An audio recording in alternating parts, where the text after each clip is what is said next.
Emotions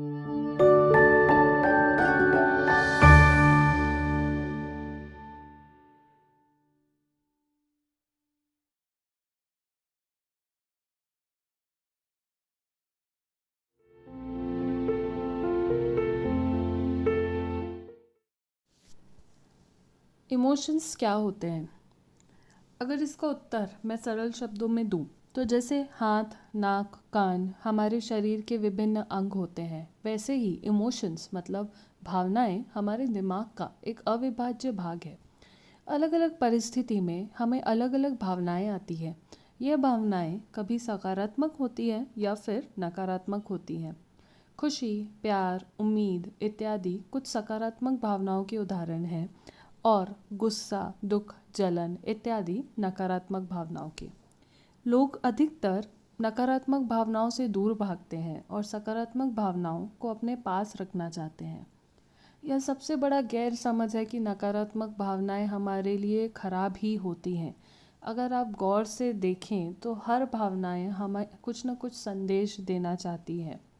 अपने मानसिक स्वास्थ्य को अच्छा रखने के लिए और जीवन में सफलता हासिल करने के लिए हर इंसान को अपनी भावनाओं के बारे में पता होना बहुत ज़रूरी है और इसी शिक्षण को हम इमोशनल एजुकेशन बोलते हैं। इमोशंस मतलब भावनाएं जो हम किसी परिस्थिति में महसूस करते हैं।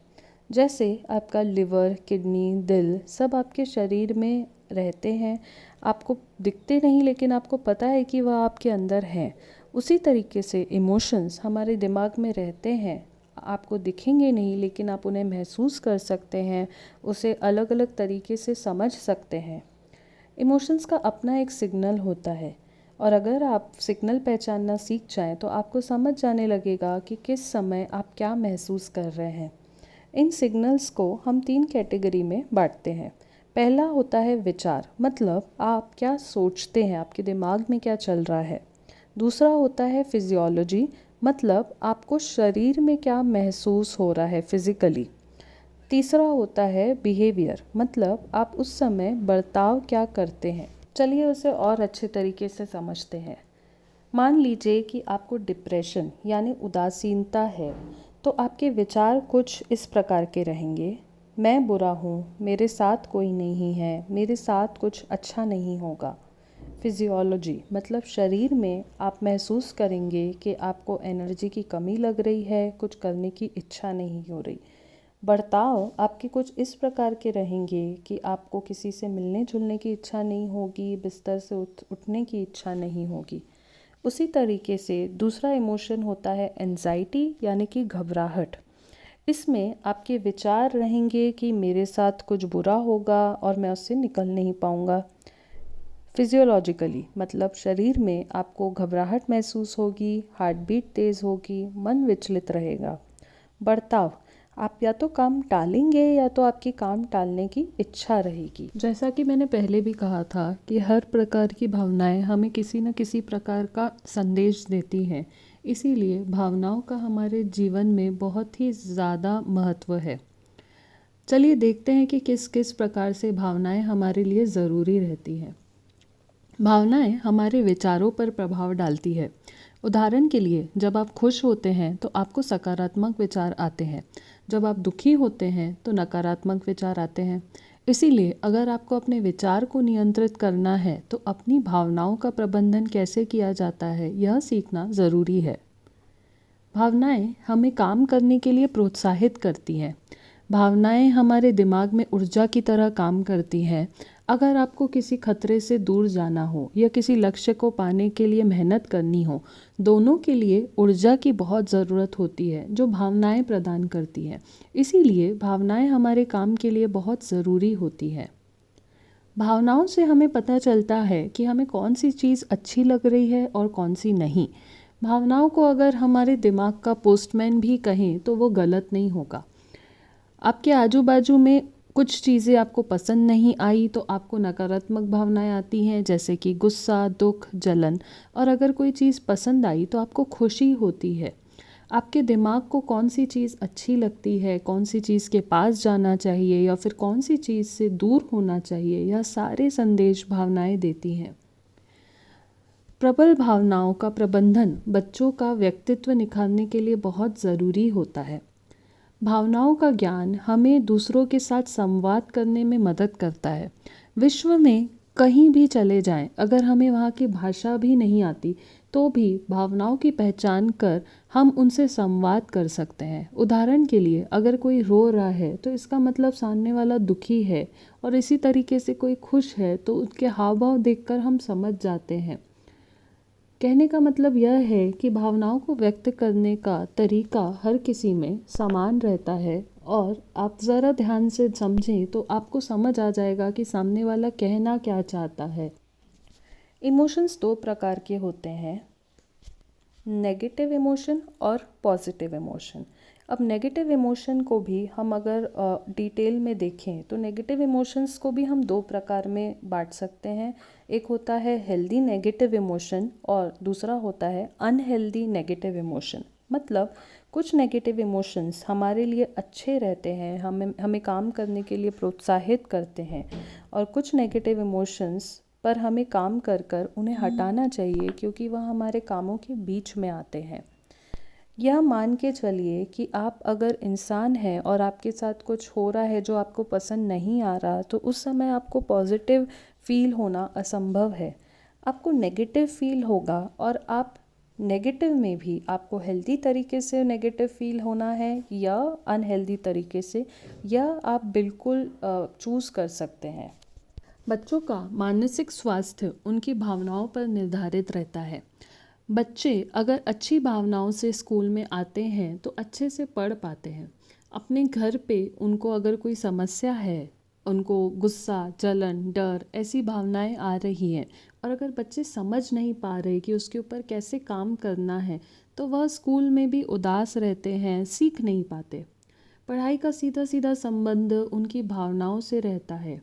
इसीलिए विद्यालयों में पढ़ाई और बाकी विषयों के साथ साथ भावनाओं के बारे में भी सीखना चाहिए, जिसे हम इमोशनल एजुकेशन कहते हैं। विद्यालयों में जैसे शारीरिक स्वास्थ्य के लिए बच्चों से व्यायाम करवाया जाता है, वैसे ही उनका मानसिक स्वास्थ्य अच्छा रखने के लिए उनको इमोशंस के बारे में पढ़ाई करना ज़रूरी है। बच्चों को इमोशनल रेगुलेशन अगर बचपन से सिखाया गया तो बड़े होने के बाद वह बहुत सारे मानसिक बीमारियों से दूर रह सकते हैं, अपनी नेगेटिव इमोशंस को ठीक तरीके से इस्तेमाल कर सकते हैं और पॉजिटिव इमोशंस से ज़्यादा फ़ायदा उठा सकते हैं।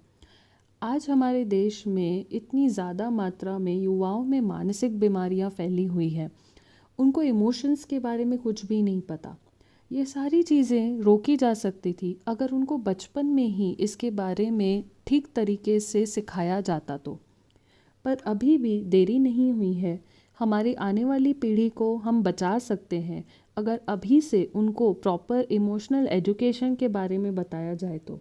अपनी भावनाओं को कैसे मैनेज करना है, ये अगर बच्चों को सिखाया जाए तो वो ज़्यादा अच्छे तरीके से पढ़ पाएंगे और अच्छे मानसिक स्वास्थ्य के साथ समाज को आगे बढ़ा पाएंगे।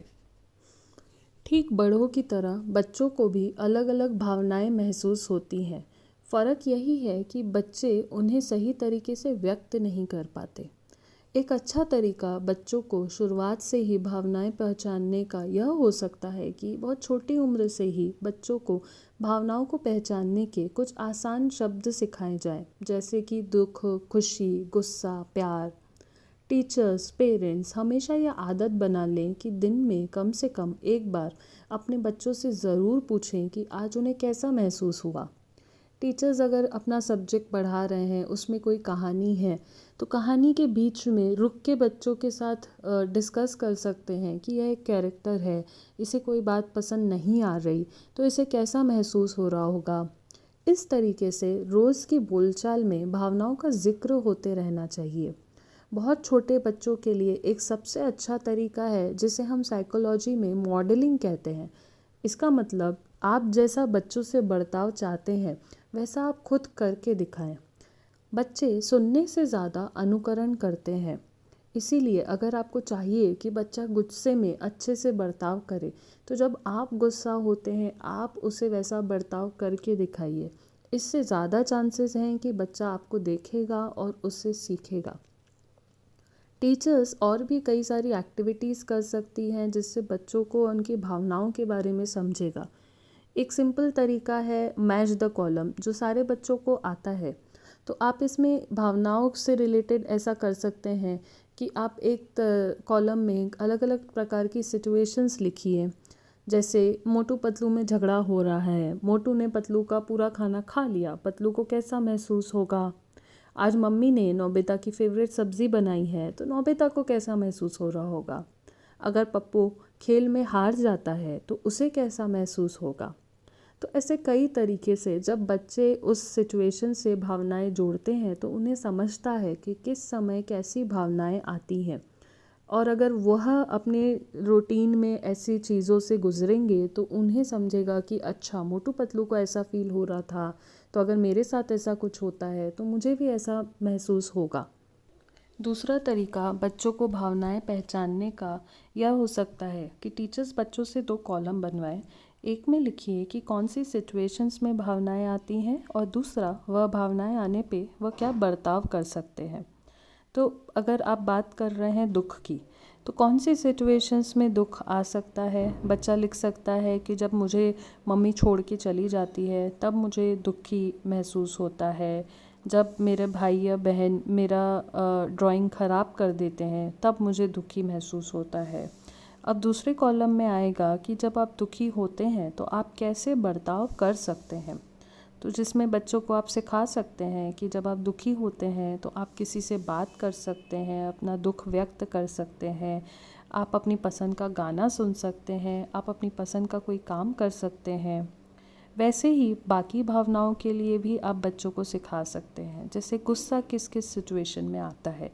जब मेरा फ्रेंड मेरी बात नहीं मानता तब मुझे गुस्सा आता है, जब मेरा पसंदीदा खिलौना टूट जाता है तब मुझे गुस्सा आता है। तो अब उस समय आप बर्ताव क्या कर सकते हैं। जब आपको गुस्सा आता है तो आप डीप ब्रीदिंग कर सकते हैं जिससे आपको थोड़ा शांत महसूस हो। आप उल्टी गिनती गिन सकते हैं जिससे आपका गुस्सा कम हो जाए। आप किसी को बता सकते हैं अपने गुस्से के बारे में जिससे आप वो उनकी मदद ले पाएँ।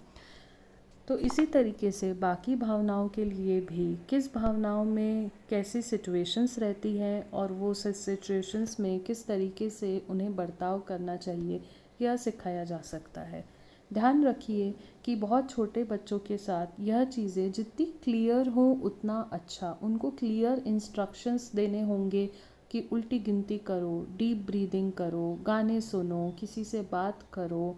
यह सब बच्चे जब सीखेंगे, उन्हें क्लियर इंस्ट्रक्शंस रहेंगे तो वह बेहतर तरीके से अपने इमोशंस मैनेज कर पाएंगे। इमोशंस को पहचानना और उसका प्रबंधन करना यह एक कला होती है। जैसे आप बाकी कलाएं बच्चों को सिखाते हैं, आपका अंडरस्टैंडिंग रहता है कि यह कला सीखने में बच्चों को टाइम लगेगा और हमें उनको स्टेप बाय स्टेप सिखाना पड़ेगा। वैसे ही इमोशनल रेगुलेशन को अगर आप कला की तरह देखेंगे तो एज अ पेरेंट और टीचर आपको इतनी तकलीफ़ नहीं होगी और आप में पेशेंस रहेगा। एक्टिविटी के तौर पे आप बच्चे को बता सकते हैं कि हम दिन भर में बहुत लोगों से मिलते हैं, तो चलिए एक गेम खेलते हैं गेस द फीलिंग, जिसमें आप जिनसे भी मिले हैं उनमें से किसी 3 लोगों की फीलिंग नोटिस कीजिए। बताइए कि वो एग्जैक्टली क्या फ़ील कर रहे होंगे और उस समय वो फ़ील करते वक्त उन्हें किस टाइप के विचार आ रहे होंगे। तो इस तरीके से हमने देखा कि इमोशंस क्या होते हैं, क्यों ज़रूरी होते हैं और हम इसका प्रबंधन कैसे कर सकते हैं। ध्यान रखिए, इमोशंस को पहचानना सबसे पहला स्टेप होता है इमोशंस का प्रबंधन करने के लिए। जैसे कि हमने देखा कि हर इमोशन अपने आप को अलग अलग तरीके से प्रस्तुत करता है, तो सबसे पहला तो यही काम है कि आप इमोशन को पहचानें, उसे सही नाम दें और उसको कैटेगरी में बांटें कि वह पॉजिटिव है या नेगेटिव है। अगर नेगेटिव है तो क्या वो आपको काम करने के लिए मदद कर रहा है या फिर पीछे खींच रहा है, उसके बाद ही उस इमोशन का प्रबंधन कर सकते हैं।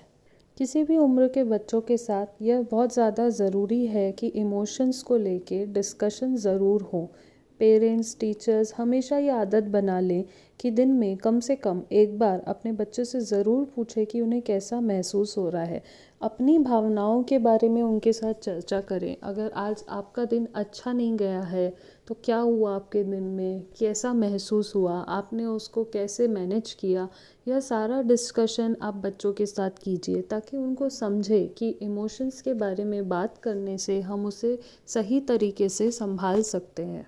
तो आई होप आप अपने जीवन में ये तरीके अपना पाएँ और उसका फ़ायदा उठा पाएँ। Thank you.